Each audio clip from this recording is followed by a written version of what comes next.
Ons gaan aan met die lesie om te sê, opvoeders en ouers kan letterlik hul kinders slim lees. Maar hoe doen ons dit? Baie keer weet ons dat in huise is daar nie boeke nie, ons weet dis 'n uitdaging, ons weet ook dat baie opvoeders uit hulle eie sakke uit hulpmiddels moet aankoop, omdat dit nie altyd vir hulle beskikbaar is by hulle skool nie. Maar watter goed kan ons doen aanvanklik, veral as ons dink aan die kleintjies, wat is dit wat ons kan doen? Ons kan natuurlik tegnologie gebruik, ons kan luister na stories op die radio, daar's natuurlik verskriklik baie apps wat ons kan aflaai, wat goed is. Ek gaan terugkom na die gebruik van tegnologie toe, want ek dink daar's baie positief, maar dat daar's ongelukkig meer negatief, veral wanneer kinders uitdagings rondom lees het. So ek gaan nou 'n bietjie terugkom na wat is daai rol wat tegnologie speel met die invloed op die ontwikkeling van 'n kind.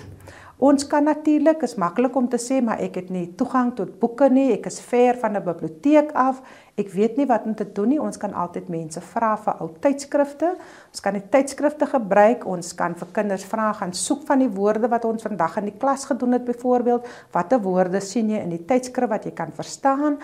Ons kan byvoorbeeld prente uitknip, soos Coke, McDonald's, Spur, Mr. Price, en dan kan ons eintlik dan ons eie boekie maak, veral vir ons jong lesertjies, kinders wat nog besig is om te ontwikkel. Ons praat van toevallige lees, wanneer ons byvoorbeeld by 'n stopstraat kom om vir die kind te sê, daar staan stop. Ons kan in ons klasse of by die huise kan ons ook natuurlik die woord uitskryf en ons kan dit dan opplak, byvoorbeeld op stoel, op tafel, op deur, sodat die kind kan weet dit wat die voorwerp is en ook natuurlik hoe dit geskryf word, en dit gebeur alles dan op 'n toevallige manier en die kind voel nie dat hy die hele tyd onder druk is om te lees nie. Ons kan papbokse gebruik, ons kan natuurlik met die prentjies kan ons eie stories vertel. Ons kan ou storieboeke vat wat miskien baie verniel is, wat ons dink, maar ons kan dalk nou was van plan om die boekie weg te gooi, kan ons dalk van die prentjies uitknip. En ons sit dit bymekaar en ons sê vir die kind, maar nou skryf jy jou eie storie. Maak jou eie storie, maak vir jouself 'n boekie. So daar is baie maniere wat ons kan gebruik as ons nie toegang het tot boeke nie. Dit gaan afhang of ons die waarde van lees verstaan.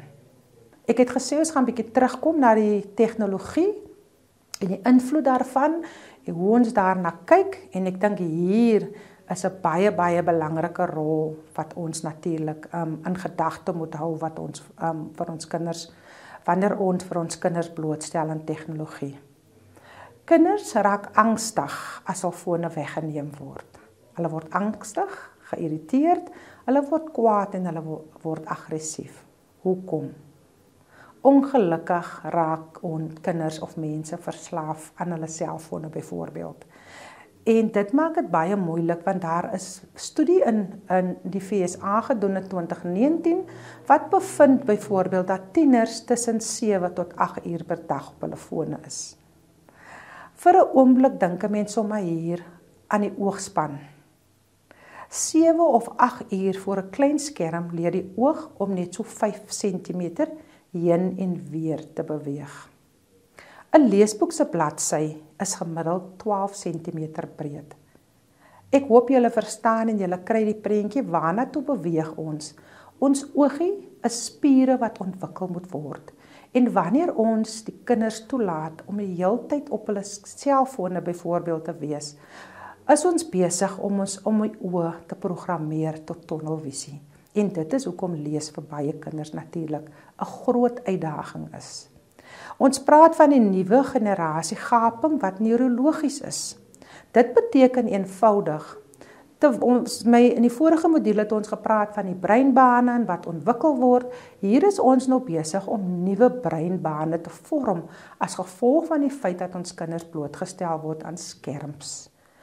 Breine is bewys nou reeds dat dit anders lyk. Kinders op die ouderdom van sê nou maar tot tussen 7 en 16, dit lyk reeds anders as kinders van 20 jaar gelede. En is erger as ons kinders voor die ouderdom van 7 blootstel, want hulle breine is uiters sensitief vir leer. Soos wat ons reeds in die vorige gedeelte gesê het, interessant, 200 biljoen aktiewe breinselle, 'n gesonde baba, dit gaan afhang wat ek in die eerste 7 jaar doen, wat met daai kind gebeur. Dit is dan ook wanneer leer die vinnigste plaasvind en ons noem dit dan breinkapasiteit. Hier gaan dit afhang, wat doen ek vir ontwikkeling? Want ons kyk na 'n kind se ontwikkeling as holisties. Ons wil nie net een gedeelte van 'n kind ontwikkel nie. Ons wil 'n mens hê wat volwaardig holisties ontwikkel. En dit is baie keer uit onkundigheid. Ons dink ons kinders is baie slim, want hulle weet hoe om met selfone te werk, maar ons besef nie wat die effek uiteindelik op leer en leesontwikkeling gaan wees nie. Nou maar wat gebeur dan in die brein as 'n kind 'n digitale speletjie speel? Is dit dan nog net sleg? Definitief nie. Vir die linkerbrein is dit wonderlike stimulasie. Hand-oog-koördinasie verbeter daardeur en visuele geheue word gestimuleer. Wat ons hier probeer sê is, soos ek reeds gesê het, daar is nie net nadele nie, daar is ook voordele. Hier is ongelooflike goeie voordele vir die linkerbreinontwikkeling. Maar wat gebeur dan nou as die linkerbrein so hard werk? Wat gebeur in die regterbrein terwyl 'n kind speletjies speel? En hier sê die navorsings, daar gebeur niks. Absoluut niks. En soos wat die rugbyreël sê, use it or lose it. Maar wat verloor 'n mens dan? Dan verloor 'n mens die funksie van my regterbrein.